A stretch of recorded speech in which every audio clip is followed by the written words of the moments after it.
अस्सलाम वालेकुम। आज हम सॉल्व करने लगे हैं प्रॉब्लम 6.12।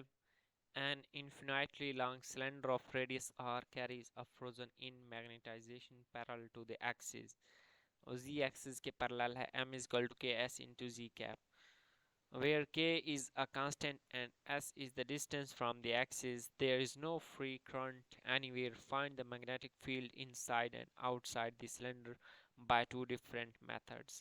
अब हमने इनसाइड और आउटसाइड द सिलेंडर के लिए फील्ड फाइंड करनी है। अब हमने यहाँ पे क्या है, दो डिफरेंट मेथड्स यूज़ करने हैं।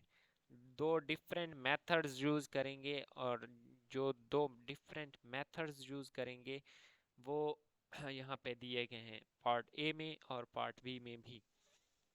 अब यहाँ पे एक चीज़ जो आप लोगों ने ख्याल करनी है वो है कि जो मैग्नेटिक फील्ड है आउटसाइड वो हमारे पास ज़ीरो है, क्योंकि मैंने आपको पहले भी ये बात समझाई है कि जो हमारे पास एक सिलेंडर होता है वो एक हमारे पास जो सिलेंडर होता है वो एक सॉलिनॉइड की तरह बिहेव करता है और outside the solenoid field zero होती है।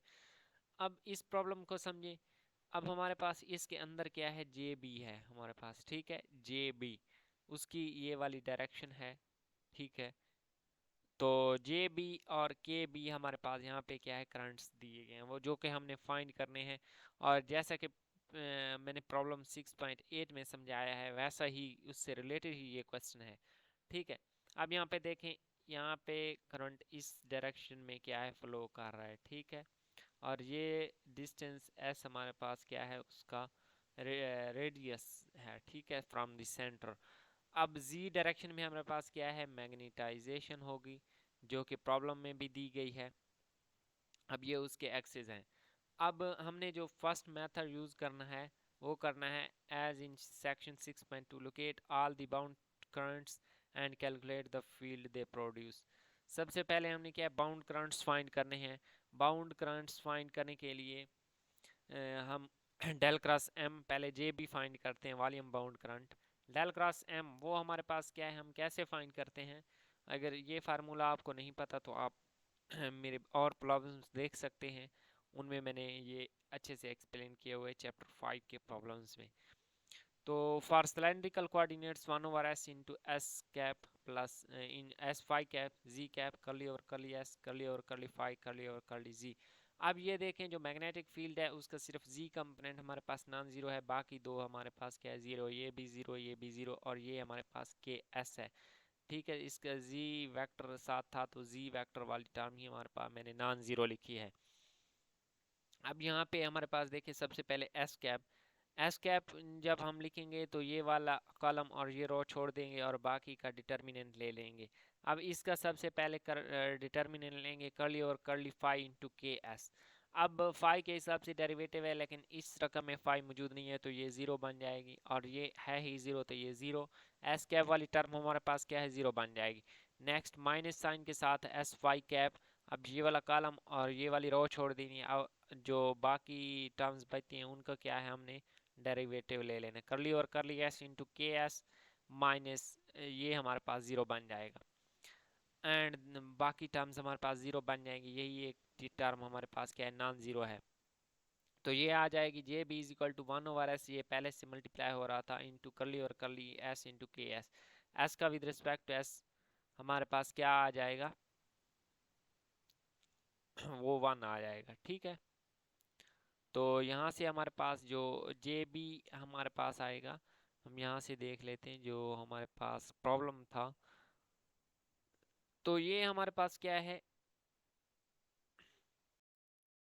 तो अब हमारे पास क्या है, कर लिया और कर लिया एस इंटू के एस, ये हमारे पास के आ जाएगा और साथ में एस है तो minus k S phi cap. तो ये minus phi k S into phi cap आ गया, एंड 1/s ये हमारे पास ऑलरेडी मल्टीप्लाई हो रहा था तो ये हमारे पास J B is equal to minus K phi cap आ गया। नो के बी वो हमारे पास होता है M cross N cap, here N cap is S cap, so this one is equal to K S into phi cap. ये हमारे पास क्या है, वैल्यू आ गई के बी। अब फाइंड द फील्ड, अब फील्ड हम फाइंड करेंगे, आउटसाइड तो जीरो है, मैंने आपको पहले ही बता दिया है। अब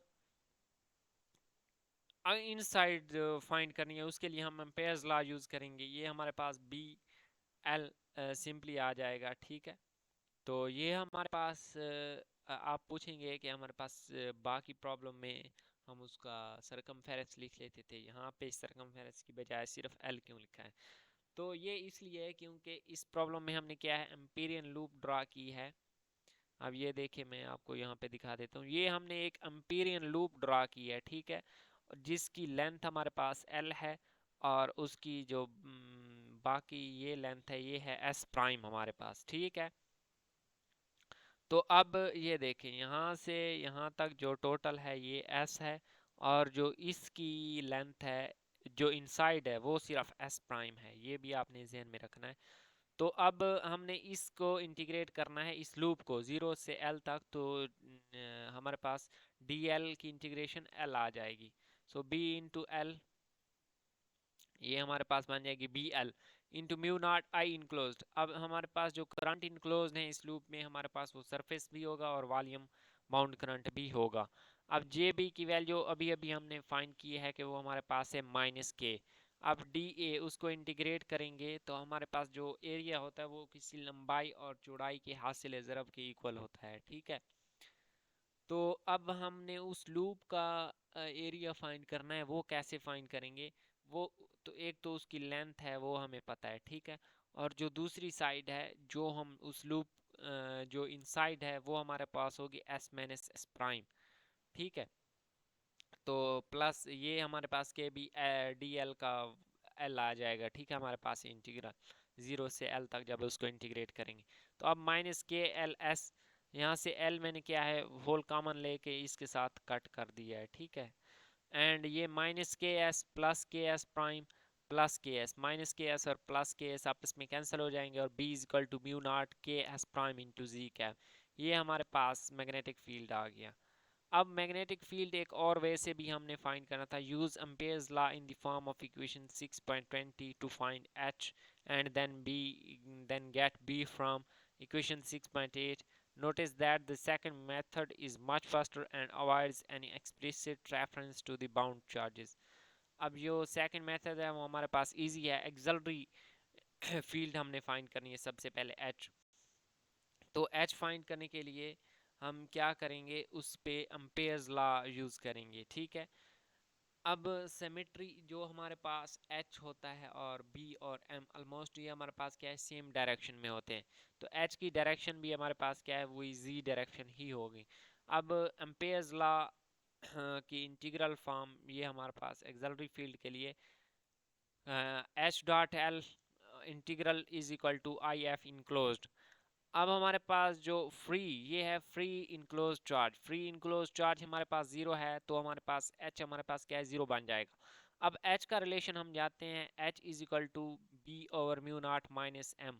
अब एच 0 करेंगे तो यहाँ से B is equal to mu nought M आ जाएगा, जो कि हमने पिछले प्रॉब्लम में किया था, लेकिन वो क्या है डायरेक्ट, ये हमने क्या है एक शॉर्ट मेथड से जल्दी डायरेक्ट आंसर पे हमने अप्रोच कर लिया इस मेथड से।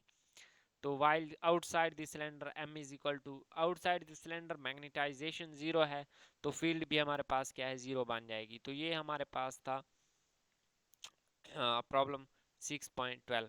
अब m की वैल्यू थी k S into z cap, तो b is equal to mu naught k s z cap.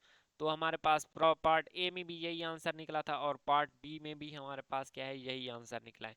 अगर आप लोग मैच करना चाहें तो मैच भी कर सकते हैं, अगर किसी भी पॉइंट की समझ नहीं आई तो आप कमेंट सेक्शन में बता सकते हैं।